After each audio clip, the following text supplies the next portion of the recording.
पुढील topic from electricity, the factors affecting the resistance of conductor. हा जो conductor आहे, या कंडक्टरमधून काहीतरी करंट जात असेल, याच्या अक्रॉस काहीतरी पोटेन्शियल डिफरन्स आपण मेंटेन केला असेल, त्यावेळेस we know that ratio of potential difference to current is this resistance, and depending on this resistance, current flown through this conductor. Now what are the factors on which a resistance of this conductor changes? The electrical resistance of conductor or resistance of wire depends on the following factors. We will discuss one by one. The very first, the length of conductor. Length of conductor. Factors affecting a resistance of conductor. जो conductor आहे त्याचा काहीतरी resistance असेल, त्या रेजिस्टन्सवर लेंथचा काय परिणाम होतो. तर आपण हे थोडंसं पाठीमागच्या लेक्चरमध्ये डिस्कस पण केलं आहे. तर पहा, जेव्हा एक्सपेरिमेंट केले गेले आणि त्याच्यातून असं दिसून आलं की resistance of conductor is directly proportional to length. जर लेंथ इन्क्रीज केली तर resistance of that material increases. Length decrease केली तर resistance of this material decreases.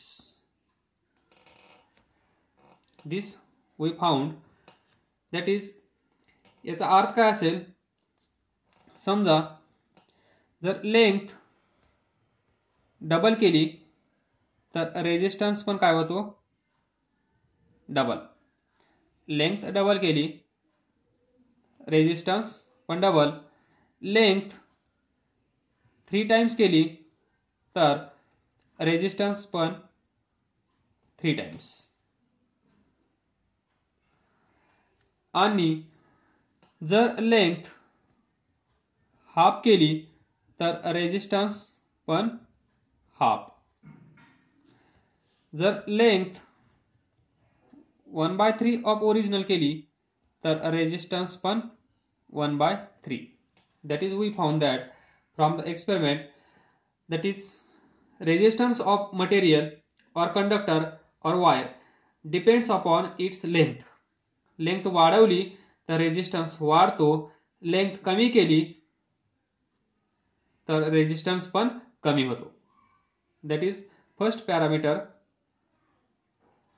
on which resistance of conductor depends. Then next,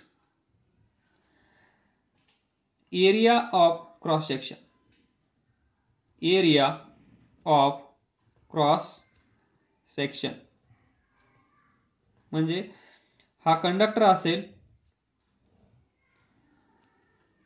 conductor काय असतात, wires. वायरचा shape कसा असतो, सिलेंड्रिकल. तर मग त्याचा क्रॉस सेक्शनल एरिया कसा असेल, circular.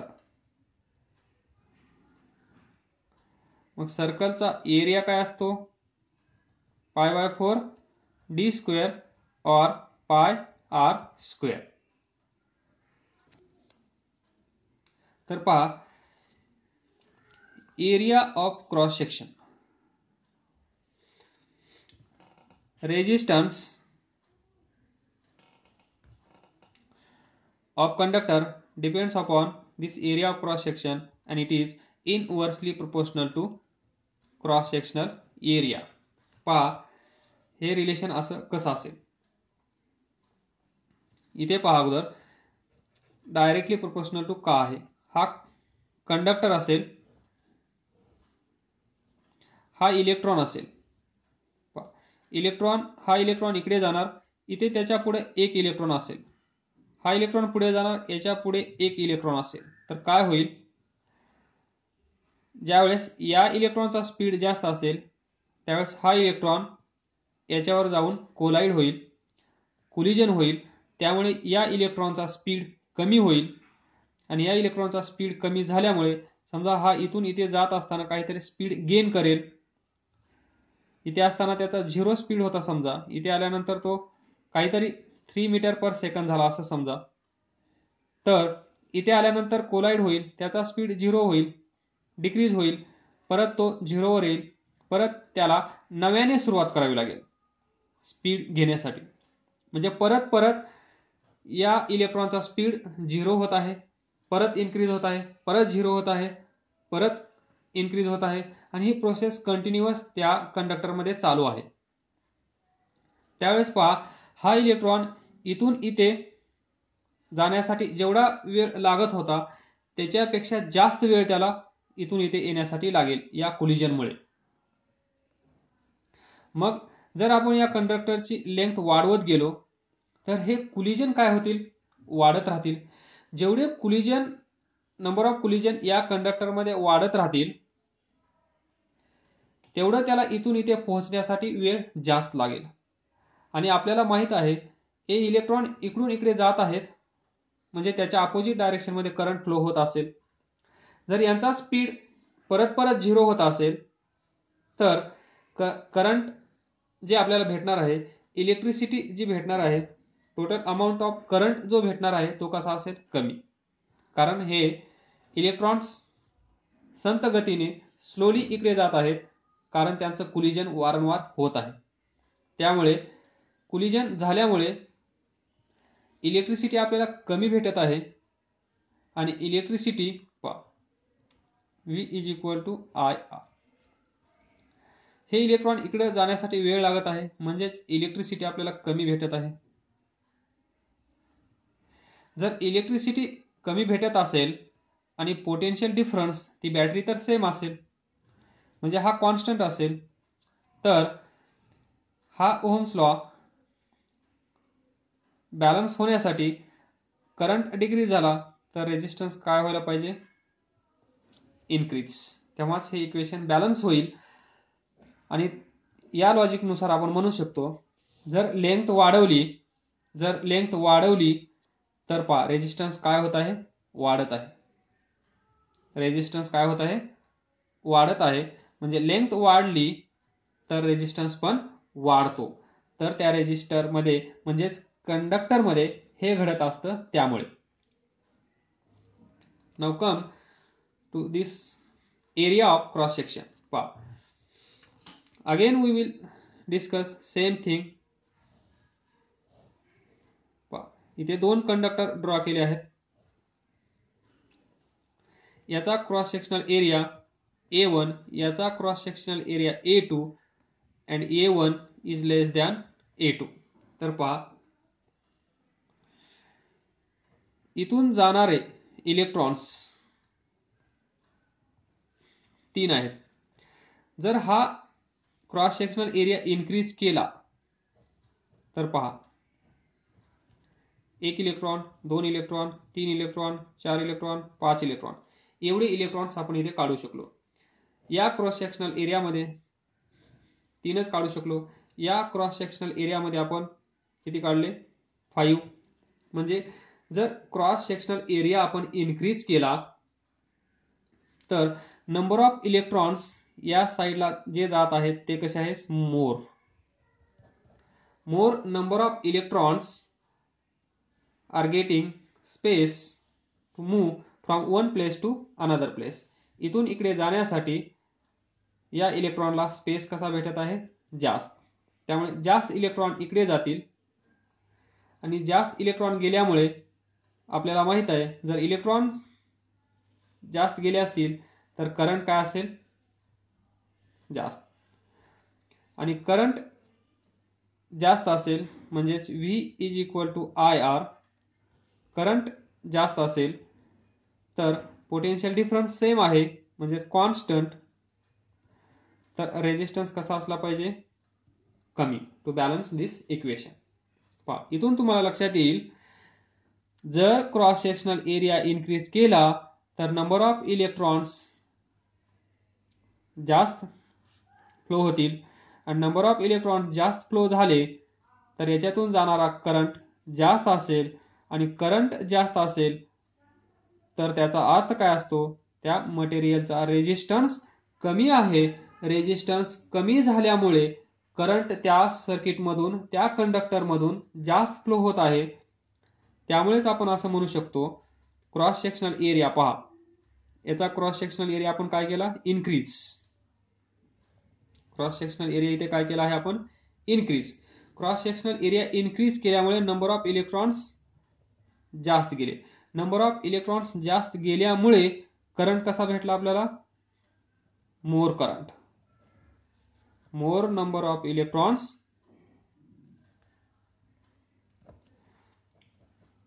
Amount of electricity more. केवळ कशामुळे, एरिया इन्क्रीज झाल्यामुळे. इथे पहा, एरिया इन्क्रीजेस. आणि हे कधी शक्य असेल, या कंडक्टर मधून जास्त करंट फ्लो होत आहे. या कंडक्टर मधून जास्त करंट फ्लो होत आहे याचा अर्थ काय असेल तर या मटेरियल कडून त्या इलेक्ट्रॉनला अपोज कमी होत आहे, म्हणून इलेक्ट्रिसिटी जास्त जात आहे. त्यामुळे आपण म्हणू शकतो resistance offered by this material is less.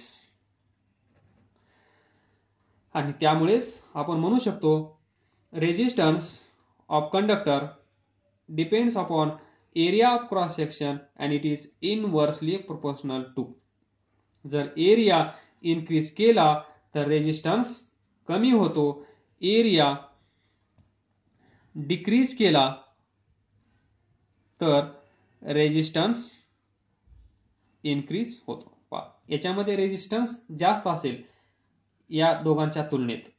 मग इथे रेजिस्टन्स जास्त असल्यामुळे कमी इलेक्ट्रॉन गेले, कमी इलेक्ट्रॉन गेल्यामुळे कमी करंट भेटला आणि कमी करंट पहा इथून V इज टू IR. कमी करंट असेल, V सेम असेल तर रेजिस्टन्स कसा असला पाहिजे, जास्त. To balance this equation. इथून तुम्हाला चांगल्या प्रकारे समजून येईल. तर अशा प्रकारे हे एरिया ऑफ क्रॉस सेक्शन वर डिपेंड आहे. तर नेक्स्ट हे झालं cross sectional area. But we know that cross sectional area of this cylindrical wire is pi by 4d square. So we can write R inversely proportional to pi by 4d square, and from this we can write resistance inversely proportional to d square. म्हणजेच if जर diameter आपण twice केला तर resistance काय होईल, पहा diameter आपण twice केला म्हणजे डबल केला या सिच्युएशन सारखा, तर काय होईल, d च्या जागेवर 2d म्हणजे 4d स्क्वेअर. म्हणजे रेजिस्टन्स किती पटीने कमी झाला, 4 टाइम्स रेजिस्टन्स त्या मटेरियलचा कमी झाला. पहा याचा डायमीटर d आहे असं समजा, याचा डायमीटर डबल केला म्हणजे 2d आहे असं समजा. तर या कंडक्टर मधून इलेक्ट्रिसिटी जास्त जात आहे, तर रेजिस्टन्स पहा 4 टाइम्स कमी झाला. रेजिस्टन्स 4 टाइम्स कमी झाला म्हणजे इलेक्ट्रिसिटी त्याच्यातून जाणारी जास्त असेल. If d is equal to half. आता आपण इथून इकडे येऊया, हाफ इथे 2d आहे, हाफ म्हणजे d. तर रेजिस्टन्स काय असेल मग 1/2d स्क्वेअर. तर काय येईल हे 1/4d स्क्वेअर. हा 4 वर जाईल, we get 4/d square resistance. पहा जेव्हा आपण डायमीटर रिड्यूस केला, म्हणजेच इथून इथे आलो त्यावेळेस काय झालं पहा, resistance increases by 4 times. Resistance 4 times increase झाला. जर रेजिस्टन्स त्या मटेरियलचा 4 टाइम्स इन्क्रीज झाला असेल तर त्याच्यातून जाणारी इलेक्ट्रिसिटी कशी असेल, कमी. आणि हे आपण इथे पाहिलं आहे. इथे इलेक्ट्रॉन 3च आहेत, इथे इलेक्ट्रॉन 5 आहेत. क्रॉस सेक्शनल एरिया कमी झाल्यामुळे. हा आहे इफेक्ट. देन थर्ड पॅरामीटर,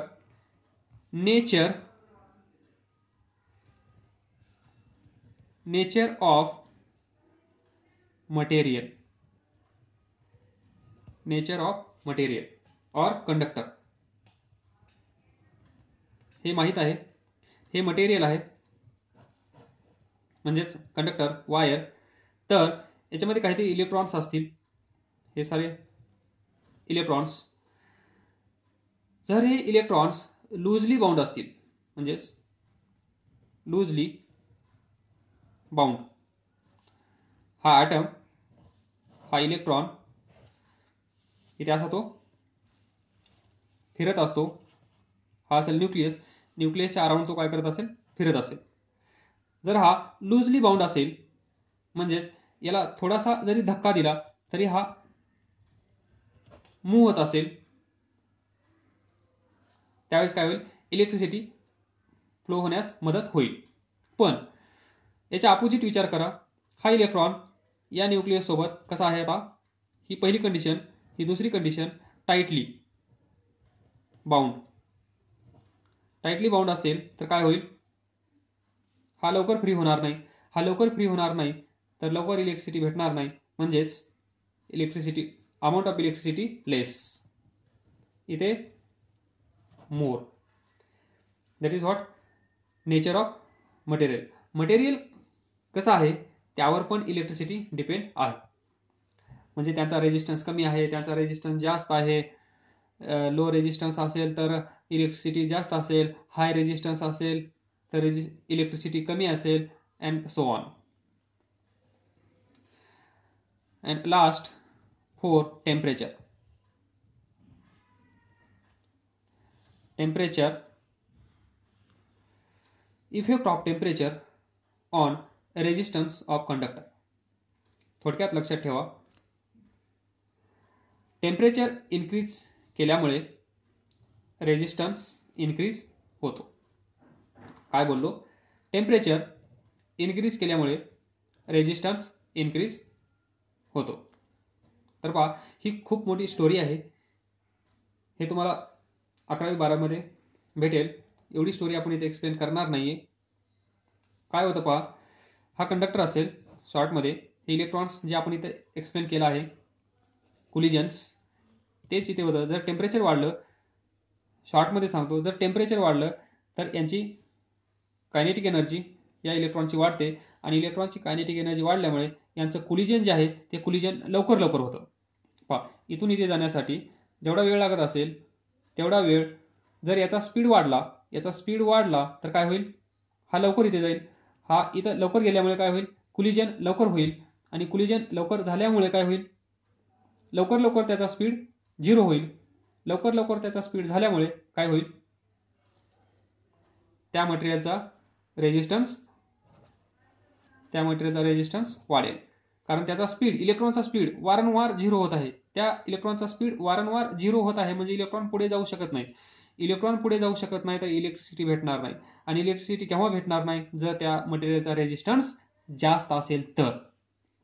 म्हणून टेम्परेचर इन्क्रीज केल्यामुळे रेजिस्टन्स इन्क्रीज होतो. एवढीच कहाणी लक्षात ठेवा. Otherwise it is big story of this temperature. So the resistance of all pure metals increases on increasing the temperature. जेवढे प्युअर मेटल्स आहेत,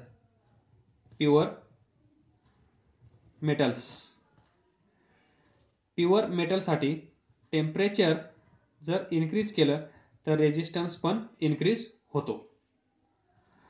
आणि decreases on lowering temperature. Temperature कमी केलं तर रेजिस्टन्स कमी पण होतो, vice versa. And we have some alloys. Alloys माहिती आहे ना, मिक्सचर. like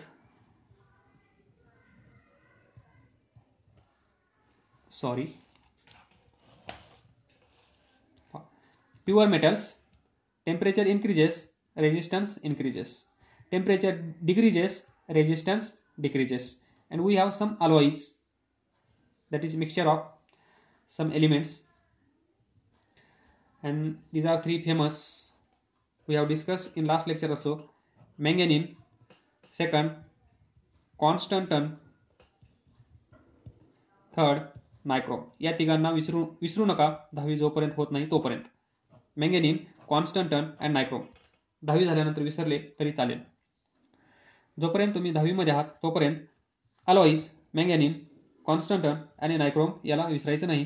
हे अलॉय आहेत आणि या तिघांची स्पेशल कॅरेक्टरिस्टिक ही आहे की यांच्यावर टेम्परेचरचा इफेक्ट होत नाही. Almost unaffected by temperature. हे तीन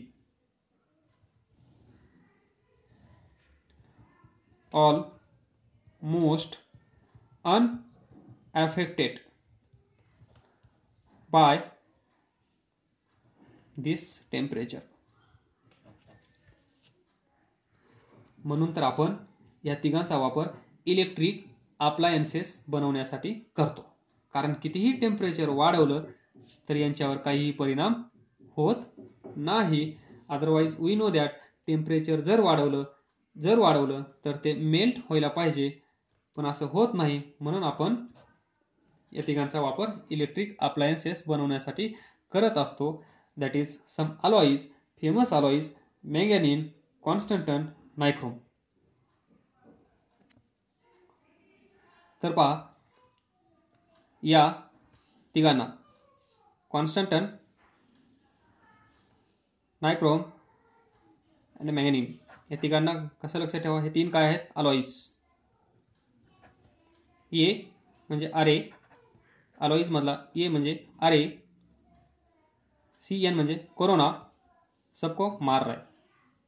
अरे कोरोना सबको मार रहा है, भागो.